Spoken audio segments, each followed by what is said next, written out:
90 రోజుల కోర్సు పూర్తి చేస్తే చాలు 100% ప్లేస్మెంట్ సపోర్ట్ తో సాఫ్ట్వేర్ జాబ్ మీ సొంతం. వెంటనే కోడ్ జ్ఞాన్ డెస్టినేషన్ ని సంప్రదించండి.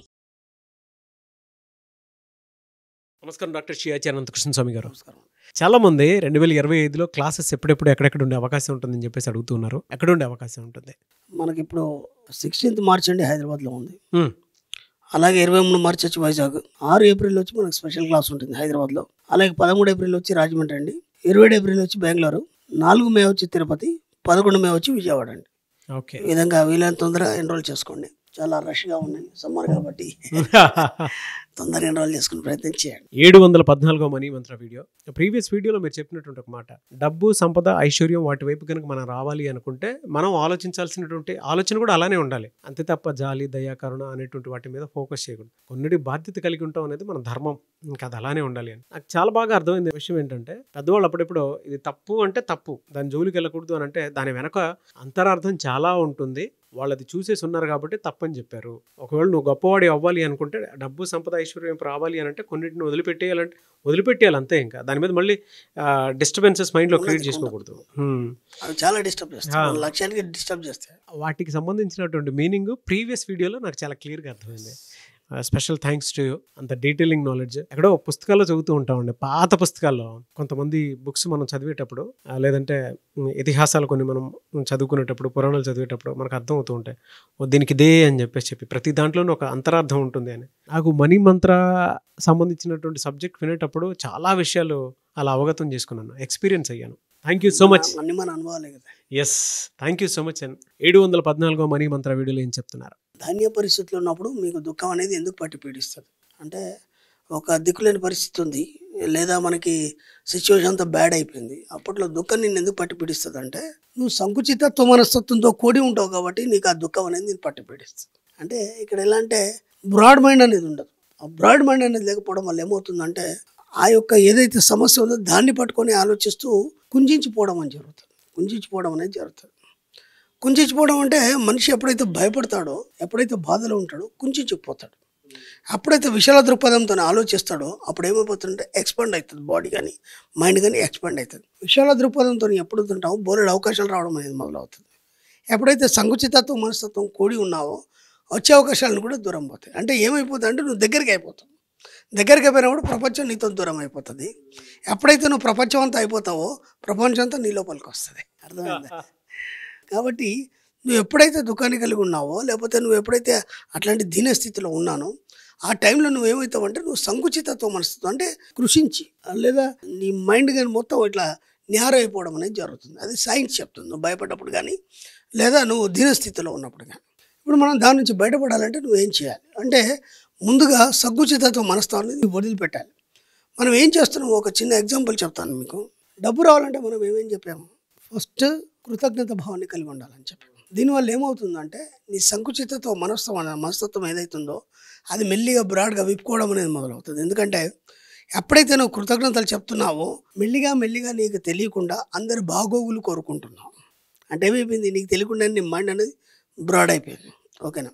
ఆ తర్వాత మనం ఏం చెప్తున్నాం అంటే, విశ్వధర్మం ప్రకారం మనం ఇవ్వడం వల్ల ఎక్కువ పొందుతున్నాం అనేది చెప్పినాం.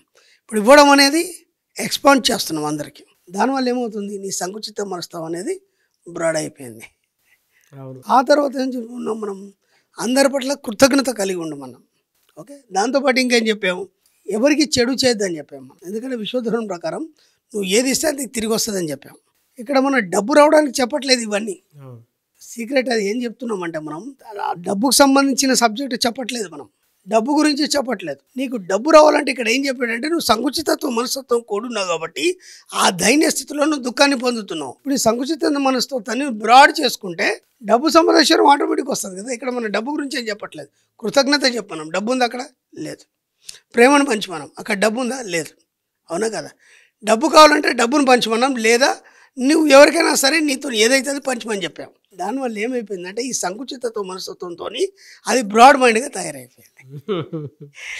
బ్రాడ్ మైండ్గా తయారైనప్పుడు ఏమైపోయిందంటే, ఈ సంకుచితత్వ ఆలోచనలన్నీ నెట్టివేయబడ్డాయి నీ మైండ్లోంచి. ఇప్పుడు నువ్వు విశాల హృదయంతో కూడి ఉన్నావు కాబట్టి ఈ విశాలమైన ప్రపంచం నీ వైపు చూస్తుంది. ఎందుకంటే నువ్వు దానిలాగా బ్రాడ్ అయిపోయినావు కాబట్టి. అప్పుడు ఈ విశాల విషయంలోంచి నీకేం కావాలనేది ఆటోమేటిక్గా నువ్వు పొందడం జరుగుతుంది. ఎలా ఉంది లింక్ అసలు? ఇక్కడెక్కడ డబ్బు గురించి చెప్పలేదు మనం. అర్థమైంది. ఎక్కడ కూడా డబ్బు గురించి చెప్పలేదు. ఇంకేం చెప్పాం మనం, బాగా ఖర్చు పెట్టమని చెప్పాం. ఇప్పటిదాకా ఏం చేసినావు, నువ్వు పిసినార్తనం చేసినావు. సంకుచిత మనసుతే దగ్గరికి లాక్కొని పట్టుకోవడం కదా, పిసినార్తనం చేసినావు. ఇప్పుడు ఏమైంది, విపరీతంగా డబ్బు ఖర్చు పెట్టమన్నాం మనం. డబ్బు ఖర్చు పెడితే డబ్బు వస్తుందని ఎందుకు చెప్పామంటే, నువ్వు ఖర్చు పెడితే సంకుచిత మనసు నుంచి విశాల దృక్పథంలోకి వెళ్ళిపోయినావు. వెళ్ళిపోవడం వల్ల ఏమైంది, నీ డబ్బు ఒక నలుగురికి ఉపయోగపడింది. అలా ఉపయోగపడడం వల్ల దాని నుంచి విశ్వం నీకు అంతగ్రెట్లు ఇవ్వడం అనేది జరిగింది. ఇదంతా మనం ఏం చేస్తున్నాం అంటే, నీ యొక్క మనస్తత్వం కుంచిపోయిన సంకుచిత మనస్తత్వాన్ని మనం బ్రాడ్ చేయడం వల్ల నీ జీవితంలోకి కొత్త కొత్త సంతోషాలు, కొత్త కొత్త ఆనందాలు, కొత్త కొత్త ఉత్సాహాలు ఇవన్నీ రావడం అనేది మొదలైంది. అంతే మనం చేసింది. కాకపోతే ఇవన్నీ చెప్తే అర్థం కాబట్టి దానికి మనం డబ్బు అనే సబ్జెక్ట్ని జోడించినాం అంతే. అర్థమైందా?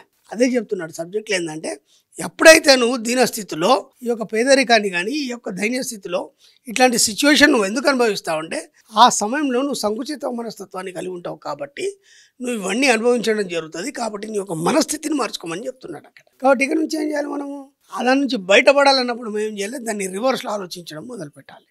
ప్రతిదీ కూడా ఏదైనా కావచ్చు.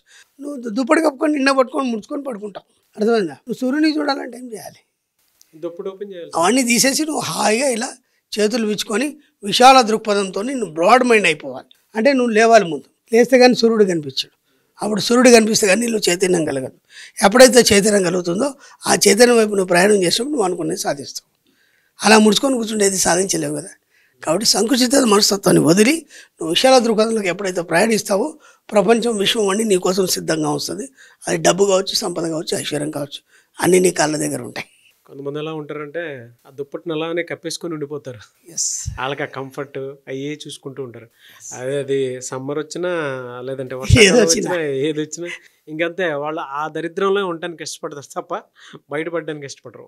మీరు చెప్పినట్లు ఏదున్నా సరే మైండ్ సెట్ అండి. దానికి మనం మనీ యాడ్ చేసినప్పుడు ఏమవుతుందంటే, ఆ రెస్పాన్సిబిలిటీ అనేది మన అనేటువంటి దాని మీద హక్కు ఎక్కువ క్రియేట్ అవుతుంది. నేను ఇక్కడ సబ్జెక్ట్లో ఏం చెప్పానంటే, నువ్వు సంకుచిత మనస్తత్వం కూడి ఉన్నావు కాబట్టి నీ దగ్గరికి డబ్బు రావట్లేదు. అవును, డబ్బు రావడానికి డబ్బుకు సంబంధించిన వివరాలు మనం విషయాలు ఏం చెప్పలేదు. ఈ సంకుచిత మనస్తత్వాన్ని విశాల దృక్పథం చేయమని చెప్పాము. డబ్బు ఆటోమేటిక్ వచ్చేస్తుంది అంతే. దానికి మనం డబ్బును జోడించాం. ఎందుకంటే మనిషికి ఒక ఆశ పెడితేనే ఇటువైపు వస్తాడు, ఆ ప్రయత్నం చేస్తాడు. లేదంటే ఏదో అందరు చెప్తున్నట్టు వీడు చెప్తున్నట్టు అంటాడు. కాబట్టి మనం డబ్బును జోడించాం కాబట్టి డబ్బు అందరికీ అవసరమే. కాబట్టి అది ఎలా వస్తుంది, డబ్బు ఎలా వస్తుంది అని చెప్పలేదు మనం. నువ్వు ఏం చేస్తే డబ్బు ఆటోమేటిక్ వస్తుందని చెప్పినావు. నువ్వు ఏం చేయాలని చెప్పినావు, డబ్బు ఆటోమేటిక్ వస్తుంది అంతే. స్పెషల్గా డబ్బు కోసం చేయమని చెప్పలేదు. అది సబ్జెక్ట్లో ఉన్న గమ్మత్. అది సబ్జెక్ట్లో ఉన్న గమ్మత్ ఏంటంటే, డబ్బు కోసం ఎక్కడే చెప్పదు. నువ్వు ఇలా ఉండు, నీకు కావాల్సింది పొందుతావు. అది డబ్బు కావచ్చు, సంపద కావచ్చు, ఐశ్వర్యం కావచ్చు. స్టార్టింగ్ నుంచి ఇప్పటిదాకా 800 వీడియోలు చెప్పినా డబ్బు కోసం ఇలా చేయమని ఎక్కడ చెప్పలేదు. నువ్వు ఇలా ఉంటే అది వస్తుందని చెప్పినాం అంతే. Great sir. థ్యాంక్ యూ అండి. Thank you so much doctor Shri Acharya Anantakrishna Swami గారు. Thank you.